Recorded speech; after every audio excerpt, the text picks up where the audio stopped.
इस वक्त मुख्तलिफ तरह की जो मेरे ख़्याल में ख़बरें हैं वो आप तक पहुँच रही हैं। पहले इलेक्शंस की तैयारियां थी, इलेक्शंस का जोश व खरोश था, फिर उसके रिज़ल्ट्स का इंतज़ार था और अभी भी ये इंतज़ार पाकिस्तानी अवाम कर रही है कि ऊँट किस करवट बैठता है, हुकूमत किसकी बनती है। यकीनन एक कंसेंसस डेवलप हो रहा है between Pakistan people's party and people's party, यानी PMLN एंड पाकिस्तान पीपल्स पार्टी, और दोनों का मौक़िफ़ ये नज़र आ रहा है कि मुफाहिमत से वो हुकूमत बनाएंगे। लेकिन सवाल ये है कि दूसरी तरफ इलेक्शन कमीशन ऑफ पाकिस्तान वो मुख्तलिफ नौयत के अताब में इस वक्त है, क्योंकि एक तरफ चमगोइयाँ हो रही हैं कि बहुत बड़ी धांधली हुई है। आइए सबसे पहले आपको PTI का मौक़िफ़ सुनाते हैं, जिसमें हमारे साथ मौजूद हैं उमैर अयूब और बैरिस्टर गौहर के कुछ स्टेटमेंट्स, जिसमें उन्होंने वाज़े तौर पे कहा है कि उनकी अक्सरियत को ख़त्म किया गया है, उनके इंडिपेंडेंस, उनके जीते हुए MNAs को हराया गया है। आइए उनका मौक़िफ़ सबसे पहले आपको सुनवाते हैं और फिर इस सेगमेंट को आगे लेके बढ़ेंगे।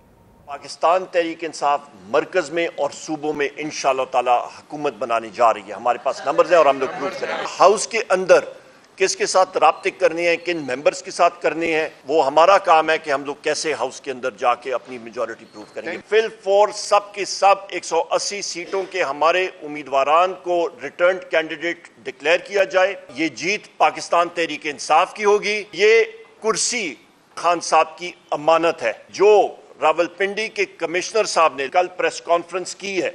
इसकी इंक्वायरी, जुडिशल इंक्वायरी होनी चाहिए और जिन लोगों के नाम कमिश्नर रावलपिंडी में लिए हैं वो इस इंक्वायरी का कतई किसी किस्म का हिस्सा नहीं बनना चाहिए। चीफ जस्टिस पाकिस्तान से भी गुजारिश करेंगे, क्योंकि उनका नाम लिया गया है तो सुप्रीम कोर्ट का जो बेंच बनता है उसका हिस्सा वो ना बने। हमारे मौक़िफ़ की तायीद हुई है।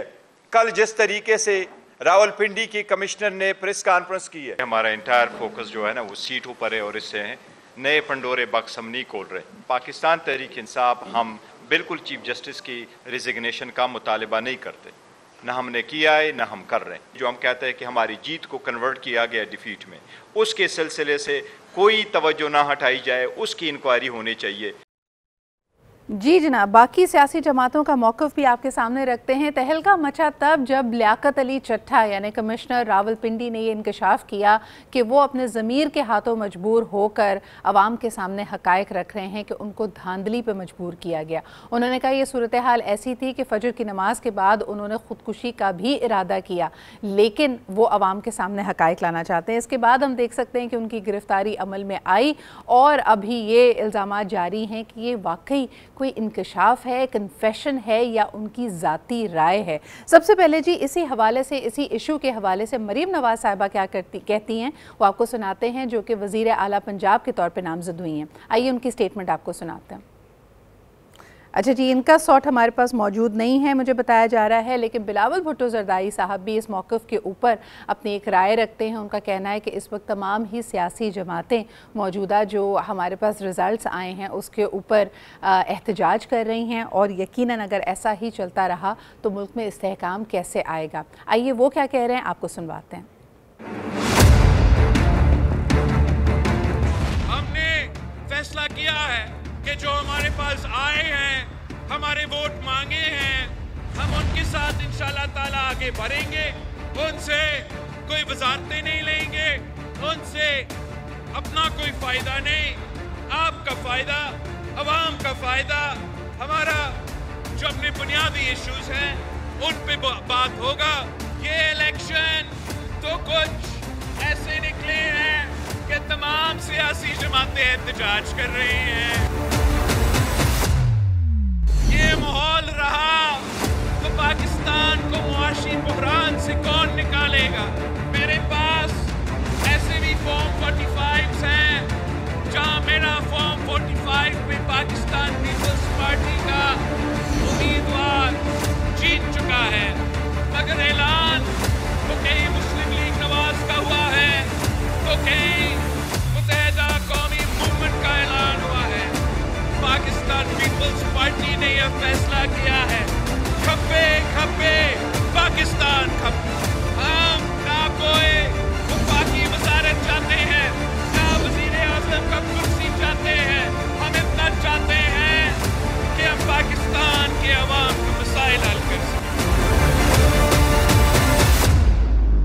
जी जनाब आली, पाकिस्तान खप्पे का नारा एक दफ़ा फिर लगा रही है पाकिस्तान पीपल्स पार्टी। और आज आपको बताते चलें कि वफाक में हुकूमत साजी के हवाले से PMLN और पाकिस्तान पीपल्स पार्टी की जो टॉक्स हैं उसका चौथा दौर आज इस्लामाबाद में सागदार साहब की रिहाइश गाह पे होगा।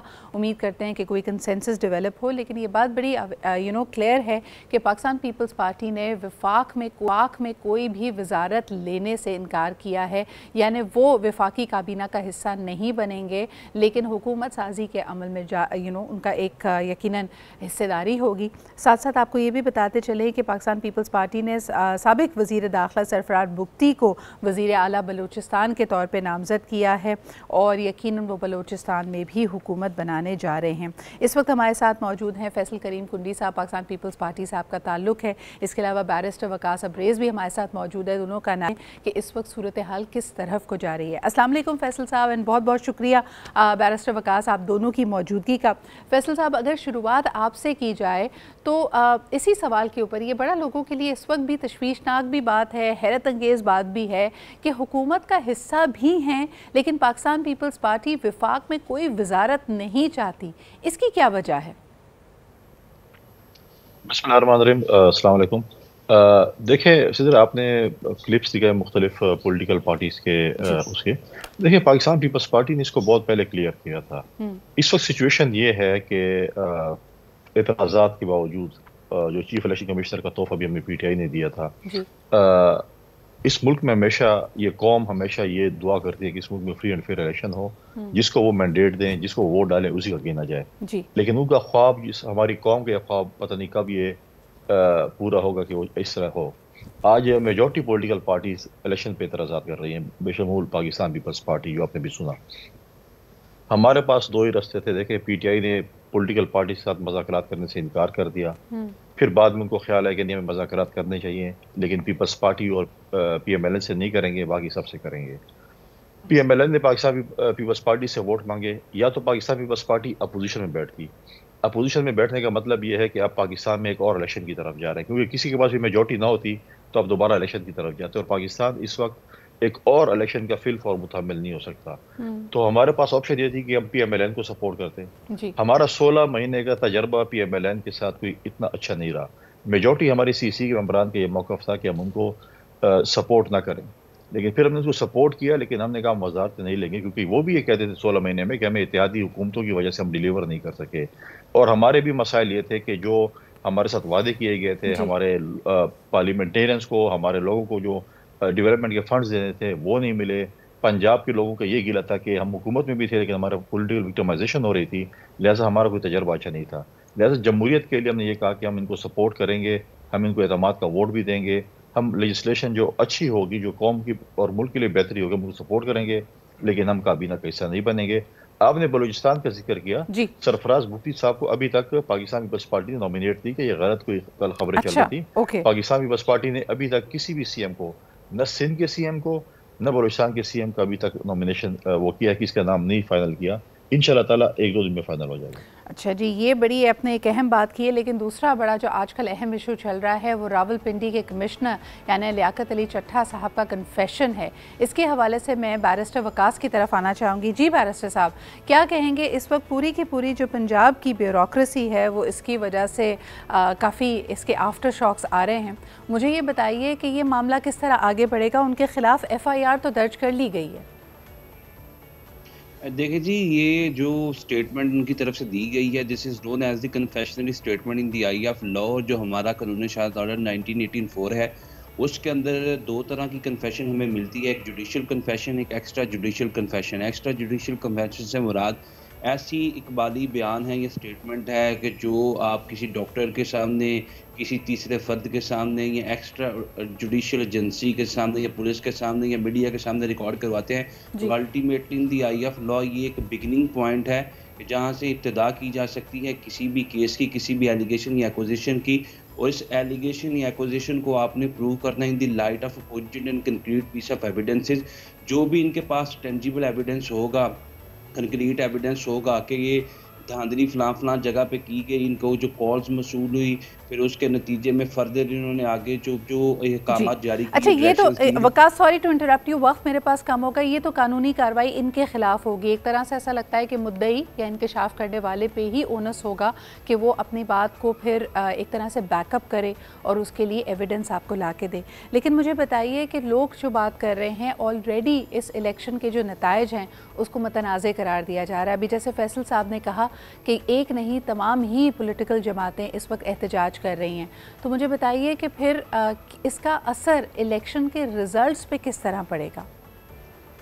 देखिए बिल्कुल पड़ सकता है। एक हमारी अभी आपने देखा कि recent petition supreme court of Pakistan में पेंडिंग है, जिसे सुप्रीम कोर्ट के चीफ जस्टिस साहब ने टेकअप भी कर लिया है और उसमें मेहाल पॉलिटिकल पार्टीज को नोटिस भी जारी कर दिए गए हैं। 4 या 5 जमातों की तरफ से ये पिटीशन फाइल की गई थी कि इलेक्शन के रिजल्ट को जो कालअदम करार दिया जाए, चूँकि इलेक्शन एक्ट और एट द सेम टाइम जो हमारा इन पाकिस्तान है उसका आर्टिकल 218 इस चीज़ की गमाजी कासी को तर्जुमानी करता है कि फ्रीली फेयरली जस्ट इम्पार्शली इंतखाबात और जो इंतकाल इक़्तिदार है वो भी फ्रीली फेयरली जस्ट इम्पार्शली हो।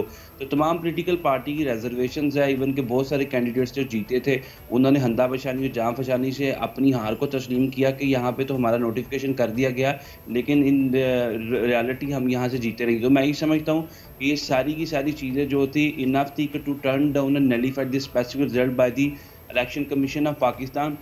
सुप्रीम कोर्ट ऑफ पाकिस्तान ने जब इसे एंटरटेन कर लिया तो मोस्ट प्रोबेबली इस चीज़ की पॉसिबिलिटी और प्रोबेबिलिटी नज़र आती है कि ये तमाम रिजल्ट जो है वो टर्न डाउन भी हो सकते हैं। ये बात मैं फैसल साहब के पास लेके जाऊंगी। किसी भी पॉलिटिकल जमात के लिए, इलेक्शन कमीशन ऑफ पाकिस्तान के लिए और सबसे बढ़कर ये कि पाकिस्तानी अवाम के लिए ये आसान नहीं होगा हमारा मुल्क एक और इलेक्शन की तरफ जाए, because it's a tedious activity, it's an expensive activity.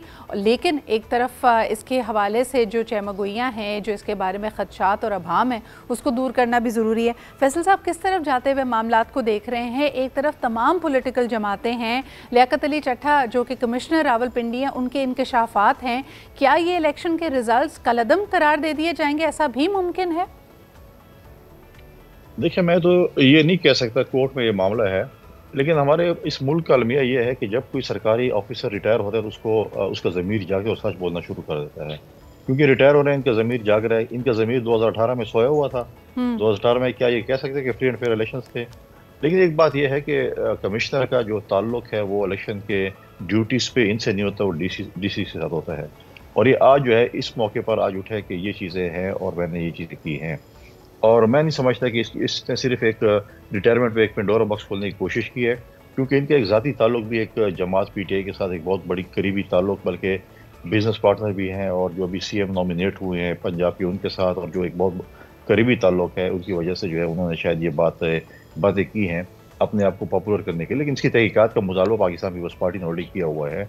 उसी वक्त हमने किया था कि हुकूमत को इसकी तहकीकात करनी चाहिए और सच और झूठ का जो है वो सामने लाना चाहिए। फैसल साहब, मोहतरमा बीबी शहीद की एक बहुत बड़ी स्ट्रगल रही है इलेक्टोरल रिफॉर्म्स के हवाले से, जिन कमियों की तरफ हम इशारा कर रहे हैं। आपने खुद भी कहा कि पाकिस्तान पीपल्स पार्टी भी एहतजाज करती है, उसके भी रिजर्वेशंस हैं इलेक्शन रिजल्ट्स को लेकर। क्या वजह है कि जब 5 साल दौरे हुकूमत होता है, जब एक स्टेबल हुकूमत होती है, तब इलेक्टोरल रिफॉर्म्स का कोई जिक्र नहीं होता? इनफैक्ट आप ही के गुज़िश्ता दौर में कई दफ़ा इत्तेहादी रहने वाली MQM का भी यही मुतालबा है कि इवन PDM ने उनकी कई जो गुजारिशात थी, जो कई उनकी डिमांड्स थी, उसके ऊपर कोई कान नहीं धरे। डीलिमिटेशन से लेके, सेंसस से लेके, मुख्तलिफ और इलेक्टोरल रिफॉर्म्स का वो अक्सर जिक्र करते रहते हैं। देखिए, आपकी बात बिल्कुल जायज़ है। ये अलमिया इस मुल्क का पिछले अगर हम 2008 की बात करें, जब हुकूमत में थे, तो हमने बहुत सी रिफॉर्म्स की। हमने इलेक्शन कमीशन को बहुत से इख्तियारात दिए। हमने ये कहा कि लीडर ऑफ द हाउस और लीडर ऑफ द अपोजिशन के मुश्तरका उस पर जो है वो, क्योंकि दोनों एग्री हमेशा नहीं होते, तो लिहाजा हमने कहा कि एक ऐसा शख्स को लेके आएंगे, एग्री करेंगे, जो एक मजबूत शख्स होगा। लेकिन ये अलमिया रहा है कि हम फ्री एंड फेयर इलेक्शंस का ख्वाब देखते रहे, लेकिन पूरा नहीं हो सका। आज भी वक्त है पॉलिटिकल पार्टीज को, हम पिछले 5 साल भी यही रोते रहे, हम तमाम पॉलिटिकल पार्टीज को बैठकर इस चीज़ का कम से कम फैसला करना चाहिए। हम एक ऐसा सिस्टम लेके आए कि कम से कम फ्री एंड फेयर इलेक्शंस हो, जिसके लिए वोट डाला जाए उसके लिए गिना जाए, ताकि आवाम इलेक्शन के बाद और सियासतदान इस बात कहना हो कि आप फॉर्म 45 पे आखिर समोसे और पकौड़े खाएं और वो रद्दी की टोकरी में जाए, कोई इसको माने नहीं। आपके पास एक फॉर्म 47 है या 45 है, किसी के पास और है, किसी के पास और है, ऐसी चीज़ें की गई हैं। और इस मुल्क के आपने टैक्स पेयर के पैसे ज़ाया करते हैं। अगर आपने लोगों को बनाना भी है तो आप उनका नोटिफिकेशन कर दें। बिल्कुल सही। इस वक्त हमें प्रोग्राम में ज्वाइन कर रहे हैं बैरिस्टर सैफ जो कि पीटीआई के केपी मेंबर हैं। इसके अलावा जी माफ़ कीजिएगा, कुंवर दिलशाद साहब फॉर्मर सेक्रेटरी ईसीपी भी हमारे साथ मौजूद हैं। आप दोनों की आमद का बहुत बहुत शुक्रिया। बैरिस्टर सैफ, हालिया लियाकत अली चट्ठा साहब जो कि कमिश्नर रावलपिंडी थे, उनके इंकशाफ के बारे में आप क्या कहेंगे? और अभी थोड़ी देर पहले प्रोग्राम में फैसल करीम कुंडी साहब भी मौजूद हैं, तो उन्होंने कहा कि उनके बड़े क्लोज रवाबित पाए जाते हैं पीटीआई से। तो ये उनकी ज़ाती राय है, इंकशाफ है, कन्फेशन है, इसके बारे में अभी कोई हतमी राय नहीं दी जा सकती। किस तरह देख रहे हैं इस मामले को आप?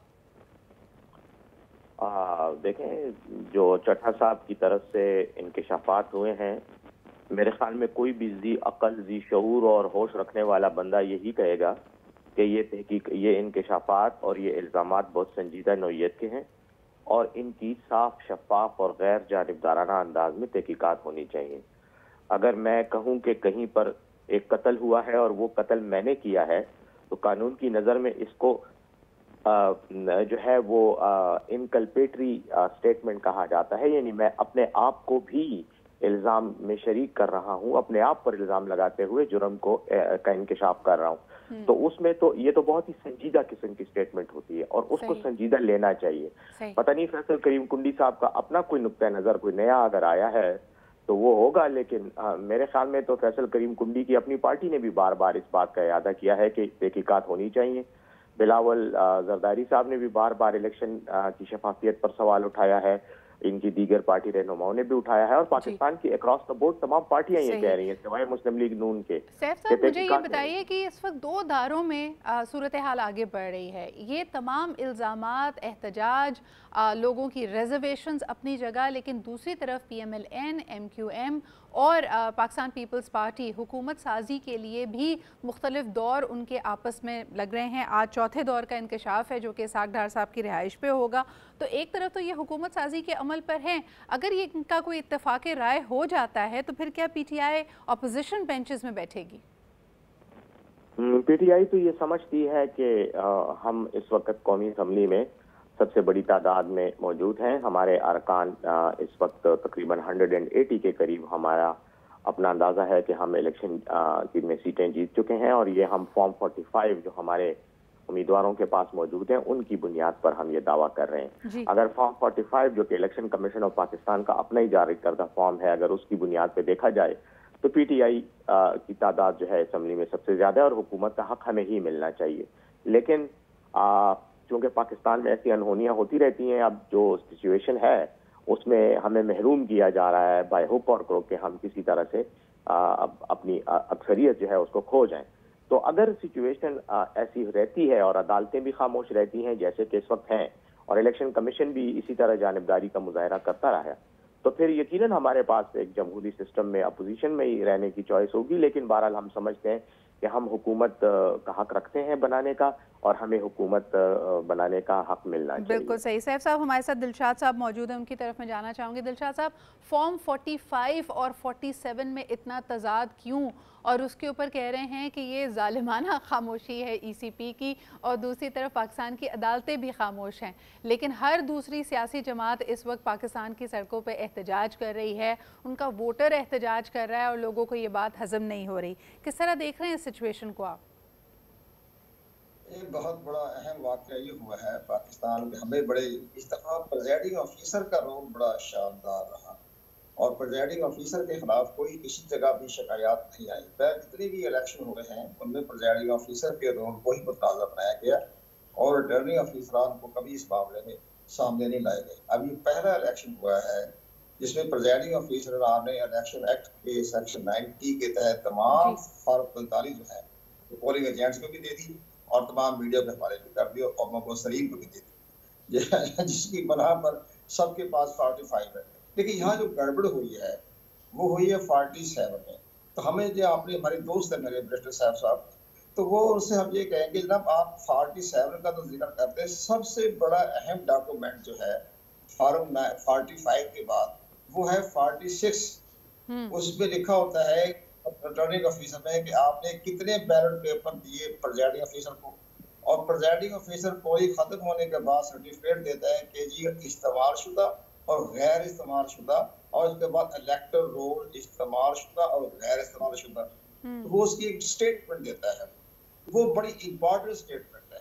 अब अगर ये तमाम 47 का जो अब अगर किसी ने बाद में गड़बड़ की है, धांधली की है, बकायदा बाद में पोलिंग बैग में टेम्परिंग की है, तो जो फॉर्म 46 में तो करता ना वो, उस पर दस्तखत प्रिजाइडिंग ऑफिसर के हैं, पोलिंग एजेंट्स के भी हैं, तो ये सारा मामला 46 को भी देखते हैं, 45 वेरी इंटरेस्टिंग, क्योंकि आप ईसीपी को समझते हैं, पूरे प्रोसेस को समझते हैं। पहली दफ़ा मैं देख रही हूँ कि ज़द-ए-आम फॉर्म 46 भी डिस्कस हो रहा है, लेकिन मुझे बताइए कि जिस तादाद में, यानी अगर मैं सिर्फ लियाकत अली चट्टा साहब के बयान को ही बेस ना बनाऊँ, क्योंकि हम इलेक्शंस भी कवर कर रहे थे, रात के 3 बजे तक हमें नज़र आता है कि एक उम्मीदवार के 70,000 60,000 की लीड है, सुबह तक अचानक वो लीड ख़त्म हो जाती है। मेहरबानो कुरैशी साहिबा के अगर मैं हल्के यानी उनकी सीट की तरफ देखूं तो उनकी 16,000 वोट उनके रिजेक्ट हुए हैं, यानी ये आपको इसमें अनोमलीज नहीं लग रही? ये बिल्कुल जाहिर नजर आ रहा है, बादल नजर में तो नजर आ रहा है। तो सबसे पहली बात ये कमिश्नर साहब जो है, और मैं चूंकि पंजाब गवर्नमेंट की केयरटेकर गवर्नमेंट का हिस्सा भी हूँ, मेरे पास वज़ारत कानून की पार्लिमानी अफेयर भी है जी। लेकिन सबसे बड़ी अहम बात यह है कि कमिश्नर साहब ने जो एतराफ़ जुर्म किया है, इल्जाम नहीं लगाया, बहुत बड़ी बात है। जैसे हमारे दोस्त सेनेटर साहब जो कह रहे हैं, बोला कि बिल्कुल सही कह रहे हैं कि जब एक आदमी जुर्म करके बता दे मैंने जुर्म किया है, तो फिर मजीद इल्जाम कहाँ से, तो वो जुर्म किया है। अब एक और बड़ी बात है, अब अगर उन्होंने जुर्म किया है, उन्होंने प्रिजाइडिंग उन्होंने रिटर्निंग ऑफिसर पर दबाव डाला है, तो फिर रिटर्निंग ऑफिसर का ये काम था कि इमीडिएटली फौरी तौर पर चीफ इलेक्शन कमिश्नर बता दें कि ये कमिश्नर साहब हमसे गलत काम करवाना चाहते हैं। अब अगर वो खामोशी उन्होंने इख्तियार की है तो ये भी काबिल इतराज है। अब ये जो इलेक्शन कमीशन ने बाकायदा तलब किया है, तो हम ये कहेंगे कि जनाब ठीक है, तो ठीक है, लेकिन साथ वो फार्म 45 में लेके जाए, इलेक्शन कमीशन के पास जाए तो फार्म 45 और 47 दोनों लेके जाए रिटर्निंग ऑफिसर के, देखें जनाब इसमें तो कोई टेम्परिंग नहीं हुई है, दिखा दें उनको इलेक्शन पाकिस्तान के फार्म 46 में लेके जाए, तब ये कोई सब सारे काम हो जाए। तो आप क्या समझते हैं, ये जो दबाव का वो जिक्र बार बार कर रहे हैं, ये तो मजीद जांच के बाद ही पता चलेगा, लेकिन ये इन्वेस्टिगेशन का रुख किस तरफ होगा, उन पे किसने दबाव डाला? क्योंकि हम फौरी तौर पे देखते हैं कि अदलिया की तरफ से, दूसरी तरफ अगर ईसीपी की तरफ से तो ऑफिशियल स्टेटमेंट्स आ गई भाई कि हमारा इससे कोई लेना देना नहीं है, तो ये किस दबाव का जिक्र कर रहे हैं?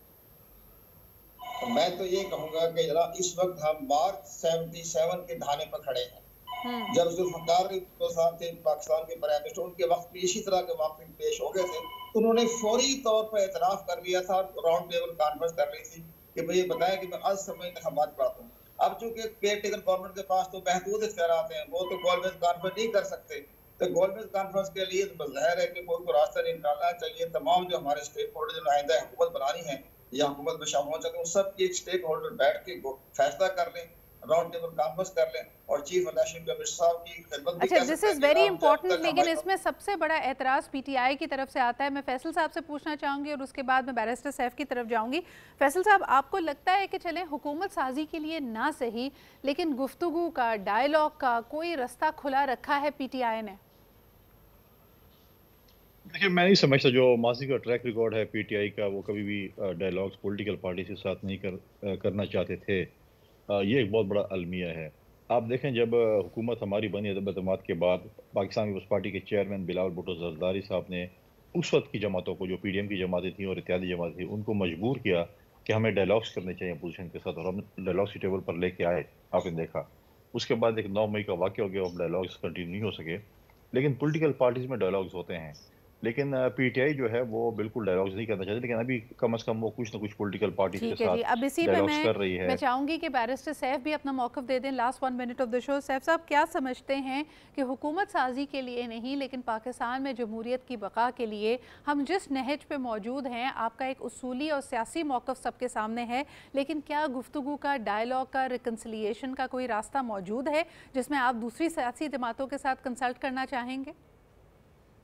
देखें, बहुत ऑब्वियस और बेसिक सी बात है कि जो आपका असल में उसूली मौक़िफ़ होता है वही आपका उसूली हदफ भी होता है, उसी हदफ की तरफ आप पेशरफ करते हैं। ये डायलॉग, मुफाहमत, बातचीत, ये तरीक़ाकार है जिसके तहत आप उस हदफ तक पहुंचते हैं।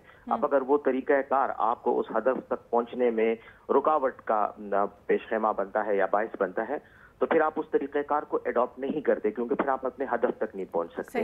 हम बिल्कुल डायलॉग का रास्ता है, हम बात कर रहे हैं, हम कई दिनों से मुख्तलिफ सियासी पार्टियों के साथ राब्ते कर रहे हैं, मीडिया रिपोर्ट कर रहा है, और हम इन्हीं इंतखाबात के हवाले से जो सवालात पैदा हुए हैं, जो पेचीदगियां पैदा हुई हैं, उनको रिजॉल्व करने की कोशिश कर रहे हैं तमाम सियासी जमातों को साथ मिला के। लेकिन हम ये भी समझते हैं कि इस पूरे प्रोसेस से जिन लोगों ने ये जो इंतखाबात मशकूक हुए हैं, धांधली हुई है, बल्कि धांधली से ज्यादा ये एक जुर्म हुआ है। धांधली तो फिर भी रेक्टिफाई की जा सकती है, जुर्म की सजा बनती है, जुर्म को रेक्टिफाई नहीं किया जा सकता। हम समझते हैं कि इंतखाबात में मैंडेट चुरा कर जुर्म किया गया है, और उस जुर्म का फायदा जिन लोगों ने उठाया है या उठाने की कोशिश कर रहे हैं, उनके साथ बैठ के मैं डायलॉग नहीं करूंगा, उनके हवाले से मैं मुतालबा करूंगा कि उनकी तहकीकात कराकर उनको करारे वाकई सजा दी जाए। डायलॉग का क्या फायदा हुआ उसमें जहां पे मैं अपने हदफ तक नहीं पहुंच। बहुत बहुत शुक्रिया बैरिस्टर सैफ, आपका मौक़िफ़ हमारे नाज़रीन के सामने आया। बहुत शुक्रिया कुंवर दिलशाद साहब और फैसल करीम कुंडी साहब। ये बात बिल्कुल क्लियर है कि जो पाकिस्तान का नया वोटर है उसने एक बयानिए को फॉलो किया है। अगर उसने निकल कर बाहर वोट दिया, अभी तक की इतलात के मुताबिक हमारा इलेक्शन में जो वोटर टर्न आउट था वो तकरीबन 45% था। लोगों ने एक अंदाजे के मुताबिक कहा था कि अगर 55% से ज़्यादा वोटर टर्न आउट होता है तो कोई पॉसिबिलिटी बनती है, पीटीआई के अच्छे इम्कानात बनते हैं हुकूमत साजी के। लेकिन एक तरफ बैरिस्टर गौहर उमर अयूब साहब का ये कहना कि 180 सीटें उनकी हैं, और जिस बड़ी तादाद में without having a level playing field, without having a symbol PTI का वोटर निकला है, उसने अपने पीटीआई बैक्ड इंडिपेंडेंस के सिंबल्स तलाश किए हैं।